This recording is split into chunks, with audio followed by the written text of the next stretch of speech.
Ka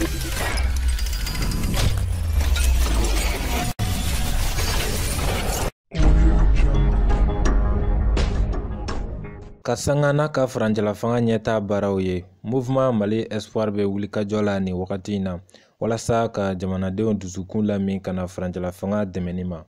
O de hukumu kɔnɔ ni tarata septembre kalo tile 12 san 2023 politigitɔn DCA n'o bɛ wele ko Demain c'est aujourd'hui, o ye Mouvement Mali Espoir bureau national bisimila a yɛrɛ jabala la Banangabugu. An y'an balimaw de bisimila an fɛ yan, n'olu fana ye siniɲɛsigi baarakɛlaw ye, n'o ye Mali Espoir ye.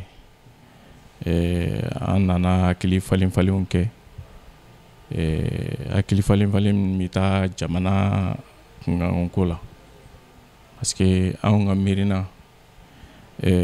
n'i y'a mɛn i bɛ sini baara a bɛ daminɛ bi de la. Bi ye jumɛn ye? Jamana in ye fɔlɔ. Ni jamana in n'a sigira mais n'a lɔnbolo lamara foyi tɛ se ka kɛ. O la an ye wele bila ɲɔgɔn ma, an ɲɔgɔn sɔrɔ yan bi an ka jabala la. Tagalen ɲɛ an fana bɛ taga an teriw ka jabala la pour que an ka se ka sira jɛlen to. An nana faso de ko kumaw fɔ, ani ka vraiment hakili jigin kɛ an ka malidenya baaraw la. Parce que malidenya baaraw dɔw yakila wolo sɛbɛn dɔrɔn don ani ka carte d'identité sɔrɔ ou ka passeport sɔrɔ ou ka nationalité sɔrɔ tɛ. Hakɛ dɔ de b'an bɛɛ ye Mali in kan. Ça fait jamana in ka hakɛ dɔ de bɛ an na. O ye mun ye? An k'an jɔ an jɔyɔrɔ la pour que ka jamana in kumabɔ. An k'an jɔ an jɔyɔrɔ la pour que jamana in sini an k'a boloda. An k'an jɔ an jɔyɔrɔ la ka jugu kɛnɛmata ani kɔnɔnata k'a bɛɛ kɛlɛ, k'a bɛɛ kɛ juguba kelen ye, k'a bɛɛ kɛlɛ. O ye anw ka jɔnjɔn yɛrɛ b'o fɔ an ɲɛna. O la anw yakila bi Mali ka wele de sera an ma. Ni Mali ka wele sera an ma, fasoden ɲuman jumɛn b'i to k'i t'o wele jaabi? Wajibi de an b'o wele jaabi. O wele jaabili le dɔ filɛ nin ye, parce que ko n'i bɛ to ta i b'a ta kelen kelen de. N'i ye dɔ ta dɔ kɔ bɛ bɔ. An bɛ taa dɔɔni dɔɔni ni Ala jɛna n'a ye. Ɲɔgɔn ye kunba tun ye min ye, o de ye ka ɲɔgɔn hakilila ɲini ni kuntilennanw ye kelen ye ka fara ɲɔgɔn kan walasa ka farancɛla fanga kɔkɔrɔma don. N bɛ fɛn kelen min fɔ bɛɛ ɲɛna, bolokɛni den kelen tɛ se ka bɛlɛ ta dɛ. An ni minnu bɛ ɲɔgɔn na, fɛɛrɛ caman b'u kɔnɔ ka tɛmɛ an kan. O hakili man di n'an ye dɛ, o kalannen tɛ n'an fana kelen, mais fɛɛrɛ caman b'u kɔnɔ. U b'a dogodogo ɲɛ bɛɛ dɔn ka tɛmɛ anw kan. Dɛmɛbaga jugu fana b'olu la minnu tɛ jamana kɔnɔna ye. Il faut que an ka fara ɲɔgɔn kan de, wajibi de fara ɲɔgɔn kan. N'an ma fara ɲɔgɔn kan, wa an bɛ fiɲɛ suuru komi funufunu. Ala k'an kisi o ma. Wajibi de fara ɲɔgɔn kan parce que maa si kelen tɛ se jamana in ko la. Il faut que an ka fara ɲɔgɔn kan. N y'o de fɔ kuma in kɔnɔna na. An bɛɛ de b'a dɔ bila. Ne bɛ dɔ bila, ne bɛ dɔ bila, an b'a fara ɲɔgɔn kan ka jamana in taa ɲɛ. An b'a kɛ fi sabilillahi de. Fi sabilillahi nata min b'o kɔfɛ, o ye sini nata de. Sini an denw u bɛ se ka sunɔgɔ hɛrɛ la. Anw yɛrɛ ni Ala ka wele sera an ma, o y'a sɔrɔ an ni Ala fana ka di, an dalen don, an lafiyalen don an ka kaburu kɔnɔna na. Baara in bɛɛ kun y'o de. N'an ma sɔn ka kuma, an tɛ sɔn ka fara ɲɔgɔn kan. Déjà an sɔnna ka kuma, an ye bɛɛ hakilinata dɔn, an ye bɛɛ fɛla dɔn. Kuma in kɛra tiɲɛ kan, parce que fɛn bɛɛ bɛ ban tiɲɛ de ma, a bɛɛ bɛ laban o de ma. An ka baara fana y'o de. An bɛ to k'o fɔ tuma dɔw mɔgɔw ɲɛna, n ko n'i tɛ tiɲɛ fɔ la, i tɛ maliden ye, i tɛ baarakɛla ye, même ni diɲɛ bɛɛ b'i bolo, anw yafar'i ma. Parce que an bɛ fɛ de bi an k'an jɔ diɲɛ ɲɛkɔrɔ, lahara an ka taa jɔ Ala ɲɛkɔrɔ. An ye min fɔ, an bɛna min kɛ an dabara la k'o fana seereya. Bon o tɛ taa ni tiɲɛ tɛ. O la k'u fo u ka nali la yan. Tɔnden bɛɛ, DCA tɔndenw bɛɛ ka taa Kayi fo Kidal, k'a bɔ yan fo kɔfɛlaw la. O kelen ani mouvement Mali Espoir k'a ta k'a fo Kidal k'a fo kɔfɛlaw la k'a f'u ɲɛna daga sunɔgɔ tuma banna dɛ pewu. Jamana in bɛ yɔrɔ min na bi daga sunɔgɔ kuma banna. An bɛ se fɛn o fɛn na an ka wuli k'an jɔ k'a kɛ ka jamana in dɛmɛ ka jamana ɲɛmɔgɔw dɛmɛ pour que sini bɛ se ka kɛ jamana in ye cogo min na. Mouvement Mali Espoir cidenkulu ɲɛmɔgɔ tun ye tɔn yɛrɛ ɲɛmɔgɔba ye n'o ye Abdoulaye Kebe ye. A ka fɔ la mɔgɔ o mɔgɔ ko furancɛla fanga ka ɲɛta Mouvement Mali Espoir labɛnnen don ka baara kɛ nin ye walasa k'o laɲini sabati. Alhamdulilayi rabil alamina an bɛ an lajɛli kɛbagaw an b'a bɛɛ lajɛlen fo n'o bɔra yen nɔ an bɛ Mouvement Mali Espoir mɔgɔw fo an bɛ demain c'est aujourd'hui an b'o mɔgɔw fana fo ka sababu kɛ mun ye an bɔra an jabala la ka n'u jabala la ka na prise de contact de k'u fɛ k'a lajɛ n'o y'a sɔrɔ hakilina min b'olu la n'u ni anw hakilina ye kelen ye parce que jamana in hakilina min bɛ yen o ye jamanajɔ baara de ye anw ka baara ye jamanajɔ hakilina de ye anw nana ka n'a lajɛ de n'o y'a sɔrɔ an n'u hakilina ye kelen ye an y'a ye kuma min bɔr'u da hakilina min b'u la ani kuma min b'anw da ani hakilina min b'anw da anw na u bɛɛ bɛ taa ɲɔgɔn na ce qui veut dire que hakilina kelen de don o hakilina tɛ dɔwɛrɛ ye jamana jɔ kɔ jamana bi jɔ cogoya min na a jɔ kan a n'a kan ka jɔ jɔnw ye o de hakilina bɛ demain c'est aujourd'hui mɔgɔw da o dun de fana y'anw hakilina ye an kun nana ka n'o de lajɛ n'o y'a sɔrɔ an ni ninnu bɛ se ka jɛ ka baara kɛ parce que jamana in ko bɛɛ ko n ye jɛkulu ye mais est ce que bɛɛ hakilina ye kelen ye n'i y'a ye k'a fɔ i ni minnu hakilina ye kelen ye i n'olu de bɛ se ka jɛ ka baara kɛ parce que bɛɛ ka hakilina tɛ jamanajɔ ye dɛ dɔw ta ye u yɛrɛ ye an dun nana sɔrɔ k'a fɔ ninnu hakilina min b'u la jamanajɔ hakilina de b'u la jamanajɔ kuma de b'u da vraiment an y'o de ye sisan nɔ k'a fɔ vraiment ninnu ye mɔgɔ ye an n'u bɛ se ka jɛ ka baara kɛ jɛkulu min don an n'u bɛ se ka jɛ ka baara kɛ hakilina min bɛ yen dans les jours à venir an bɛna sigi an bɛna o kuma fana fɔ komi bi ta kun ye prise de contact de ye a kuma man ca hakilina ɲini de don an y'o hakilina sɔrɔ u y'an hakilina sɔrɔ o la an bɛna baara k'o kan walasa n'u bɛ se ka jɛ cogoya min na an bɛ se ka sigi k'o kuma fana fɔ dans les jours à venir ne bɛ n ka tɔndenw fo hali bi k'a dɔn k'a fɔ cɛsiri dan ye u ta ye u cɛsirilen don engagelen don jamanajɔ hakilina b'a kelen kelenna bɛɛ la a cɛ fara muso k'a denmisɛnnin fara maakɔrɔba kan k'a daminɛ Kayi fɔ Kidali fɛn o fɛn bɛ Mali kɔnɔ minnu bɛ Mali kɔ kan ne y'a ye a bɛɛ de engagelen don à 100%. hakilina wɛrɛ t'u la ka jamana in jɔ jamana bi jɔ ni mɔgɔ minnu ye k'olu dɛmɛ parce que an bɛ yɔrɔ min ko bi mɔgɔ minnu jamanajɔ hakilina n'u y'a ta k'a yira bɛɛ la n'o ye an ka jeune minnu ye transition ɲɛmɔgɔw ye bi vraiment bɛɛ ko an ka bɔ an k'u dɛmɛ parce que o sɔrɔla mun fɛ u yɛrɛ ka hakilina parce que u jɛna u yɛrɛ kɔ ka jɛ u nin kɔ k'u mago bɛ jamana in de la olu mɔgɔ ninnu a ka kan an k'u dɛmɛ Mouvement Mali Espoir denmisɛnnin a maakɔrɔba a cɛ a muso bɛɛ de wililen don i mana taa yɔrɔ o yɔrɔ i b'a sɔrɔ Mouvement Mali Espoir wililen don yen o tuma la ne b'u fo ka segin k'u fo dan tɛ foli min na u k'a bila u kunna halisa jamanajɔ de don fɛn ɲini tɛ dɛ jamanajɔ de don n'i ka jamana jɔra i bɛ fɛn bɛɛ sɔrɔ a kɔnɔ mɔgɔ si tɛna jamana in jɔ an yɛrɛ kɔ ka sababu kɛ mun ye n'i taara Guinée Guinéenw de b'o jɔ n'i taara Sénégal Sénégalais de b'o jɔ wa n'i nana Mali fana kɔnɔ Maliyɛnw de b'a jɔ anw dun ye Maliyɛnw de ye fɛn wɛrɛ t'anw bolo Mali in kɔ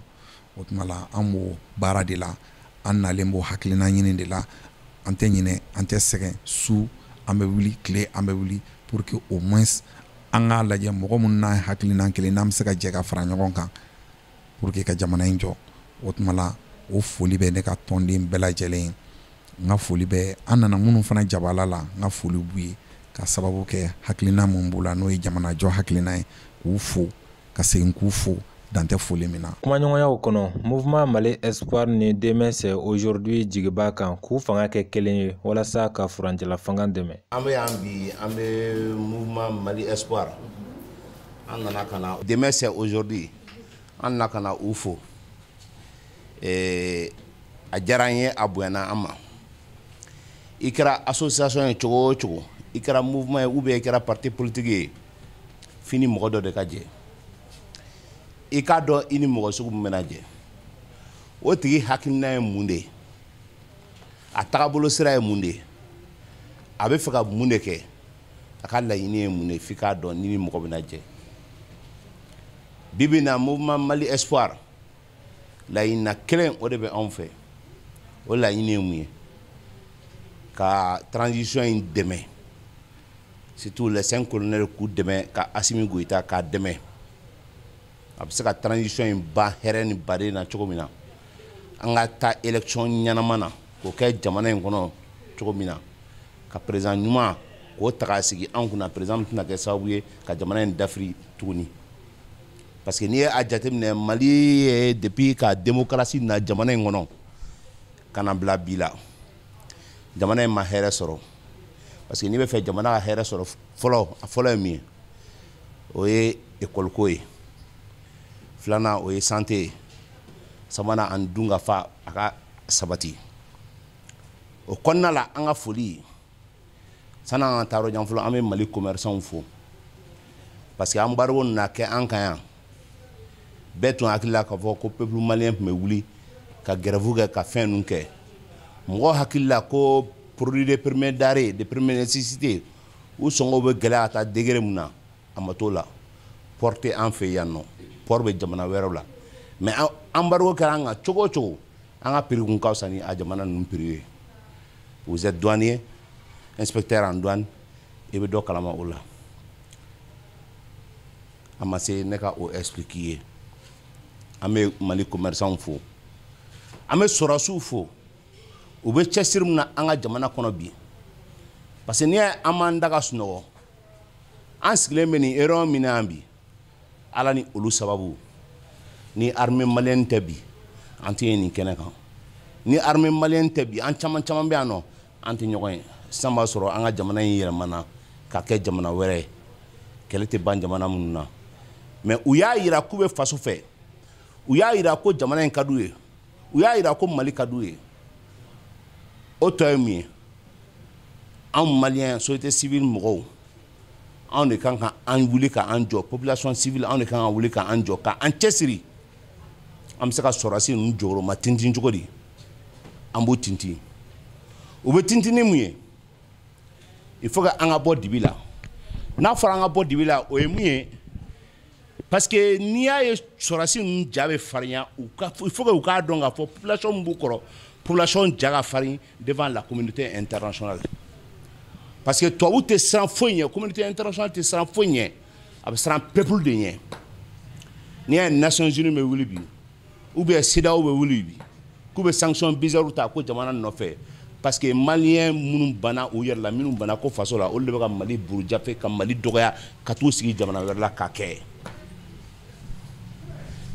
tubabuw fɛ yen ni ko gɛlɛyala cogo o cogo européens u bɛɛ bɛna fara ɲɔgɔn kan ka aw kɛlɛ n'o banna n'u yɛrɛ dama bɛ ɲɔgɔn kɛlɛ u yɛrɛ dama bɛ ɲɔgɔn kɛlɛ mais jamana in kɔnɔ bɛɛ b'i ka intérêt personnel an b'o ɲini mais mouvement Mali Espoir bi n b'a dɔn demain c'est aujourd'hui aw fana ka mouvement ye mouvement ye an n'aw bɛɛ ta ye hakilina kelen ye anw ta tɛ ka fɛn minɛ k'a bila an poche kɔnɔ an ta ye de ka faso dɛmɛ faso bɛ dingɛ min kɔnɔ ka faso bɔ ko dingɛ kɔnɔ an ka taa élection na ni dalen b'i yɛrɛ la kɛlɛ min bɛ yen ala deli kɛlɛ in ka ban an ka yɛlɛ terrain kan bɛɛ ka taa élection na i k'i ka électorat ɲini mais ka kɛ kɛlɛ fu ye jamana kɔnɔ an to la bi an to la sini an bɛ jɛ de ka fara ɲɔgɔn kan siranya tɛ dɛ n'i bɛ kuma réseaux sociaux kan i ka adamadenw bonya kana mɔgɔ neni kana mɔgɔ dɔgɔya mais fɛn min ye i dabara diya i b'a fɔ dans la transparence et dans la légalité i k'a fɔ i kana bin mɔgɔ kan parce que caman bɛ i dogo bi u bɛ siran ka kuma dɔ fɔ i bɛ ka faso défend ko de kɛ i bɛ ka jamana ka hɛrɛ sira i bɛ ka kuma o de kan an ma siran ka kuma bɛɛ ka bɔ an bɛ débatw kɛ radio la an b'a kɛ telew la an bɛ sitting kɛ meeting bɛ kɛ pour k'a yira opinion internationale k'a yira maliyɛnw bɛ bi an bɛ an faso fɛ an bɛ jamana in fɛ. An ka foli bɛ an ka dunanw ye fɔlɔ foli fanba an b'a d'u ma k'a fɔ mɔgɔ min bɛ bɔ a ka yɔrɔ la ka na i ka yɔrɔ la a ka fisa ni ye a b'i ni ko cɛ donc o foli b'aw ye fɔlɔ. Mouvement Mali Espoir, je pense que n'y a men yɔrɔ caman n'y a imagé yɔrɔ caman donc a siga t'an na k'a fɔ mouvement in sinsinnen don jamana kɔnɔ. A siga t'an na k'a fɔ ɲɛmɔgɔ ɲɛnamaw b'a la a siga t'an na k'a fɔ tɔndenw ye tɔnden ɲɛnamaw ye. Ce qui fait qu'en fana ka parti n'o ye DCA ye demain c'est aujourd'hui. Nin parti fila in en tant que professeur n'i y'u ka dénomination ta Espoir o ye sini de an fana ko sini de mais an y'an to sini kɔnɔna la k'a fɔ aw ye k'a fɔ malidenw ye k'a fɔ sini bɛ labɛn bi de Assimi ko dɔrɔn tɛ transition ko dɔrɔn tɛ an bɛɛ ye den mansaw de ye ne bɛ domaine min dɔn kɛrɛnkɛrɛnna n'o ye kalan an ka taa ekɔliso la duguma école ka taa bila fo sanfɛ école la jigilatigɛ dan de don mais jɔn de bɛna jamana jɔ anw place la sinon ka président n'o ye Mao ye a y'a fɔ ko sinon n'aw bɛ ɲɛtaga fɛ aw bɛ développement fɛ ka tɛmɛ diɲɛ bɛɛ la diɲɛ bɛɛ ka tɔgɔ fɔ k'an k'a daminɛ éducation na kɔrɔ y'a fɔ sisan a ka kuma kɔnɔna la mara tɛ yɔrɔ o yɔrɔ kalan tɛ yɔrɔ o yɔrɔ ɲɛtaga t'o jamana la donc anw ye parti politique ye n'a y'a jateminɛ maakɔrɔ kelen kelenw b'an senkɔrɔ mais a bɛɛ ye denmisɛnnin k'a daminɛ président na vice président fo ka taa se membre tɔ bɛɛ lajɛlen ma parce que an y'a fɔ k'a fɔ an ye maliden dɔw de minnu ye kunnagosi sɔrɔ du kɔnɔ minnu ye kunnagosi sɔrɔ villagew la sigidaw la communew kɔnɔ munna an tɛ jɛ k'an tɛgɛ di ɲɔgɔn ma fanga tɛ mɔgɔ si ta ye o ala de ta ye fanga ye a b'a di mɔgɔ min ma a ka d'a ye cogoya min na mais laɲini de b'a kɛ an ka laɲini kɛ laɲini ye jumɛn ye hakilina kelen an ka sini labɛn bi aw ko espoir espoir fana ye sini de donc siga t'a la k'a fɔ hakilinaw ye kelen ye siga foyi t'a la nka an bɛna jɛ ka baara kɛ cogo jumɛn tubabuw b'a fɔ min ma format an b'o de ɲini o ɲinini fana a bɛ kɛ hakili jagabɔ kɔnɔ an dalen b'a la k'a fɔ anw ta ye jamana ko de ye wa an dalen b'a la k'a fɔ aw minnu y'an ka dunan ye bi fana aw fana ta ye jamana ko de ye an balimamuso ye kuma dɔ fɔ au nom du président et au nom de tous les staffs Inch'Allah, dans un bref délai, nous allons faire ce déplacement pour aller quand même vous rendre visite également. Inch'Allah. Donc, à Fawi, Jamana Jo, Tlikelen Barate, Jamana Domba Kil la Jigin, Ta Fawi, Mbahokil de la Jigin, Tlikelen Barate, Kalokelen Barate, Sangelen Barate, San Chamanedon. Koraye Kumadofo. Rencontre d'Olaya. Morom ne doit pas bon 600. Présent, Abu Boyan 600, Abtarian Abe doit qu'à ce dien Dongodon. Mbo dombo sebentia abe san sababo sa diɲɛ donko don n'a donna joona don min na o ye zoroyɛri ye jamana tɛ jɔ ten jamana bɛ jɔ ni cɛsiri de ye cɛsiri ye jumɛn wariko tɛ sanuko tɛ o de kosɔn an ye rencontre dɔw kɛ yan jeunesse nana ko ka baara ɲini u ye n ko jeunesse mɔgɔw ma an y'a f'u ye u kana an ka jɛ ka bɔgɔ nɔɔni ɲɔgɔn fɛ ka jamana jɔ ɲɔgɔn fɛ an bɛɛ bɛ baara sɔrɔ de kɔnɔ n'an ye baara sɔrɔ yurugu-yurugu la an denw tɛna sɔrɔ cogoya la an mɔdenw tɛna sɔrɔ cogoya la donc bɛɛ de bɛna interpeller jamana in kɔnɔ a kɛra i ɲɛnama a kɛra i su ye mun ka jugu ka kɔrɔ k'a ye k'a fɔ e ma foyi bila i denw ɲɛ ma foyi bila i ka progéniture ɲɛ donc jamana a bɛ jɔ cogo min na an ka jɛ an k'an tɛgɛ di ɲɔgɔn ma n dalen b'a la que aw ka mouvement n'o ye espoir ye an ka mouvement n'o ye an ka parti n'o ye demain c'est aujourd'hui ni ala sɔnna ma an bɛ jamana in jɔ Assimi bɛ yan Assimi tɛ yan an b'a kɔ bi an b'a kɔ sini mais mɔgɔ ko faso jɔli an ko an b'i nɔfɛ wa an bɛ jɛ ka baara kɛ ɲɔgɔn fɛ. O la ɲɔgɔnye wɛrɛw bolo dara tɔn fila ni ɲɔgɔn cɛ don nataw la minnu sen fɛ u b'u ka bolo di ɲɔgɔn ma tɛmɛsiraw fɛɛrɛw tigɛ.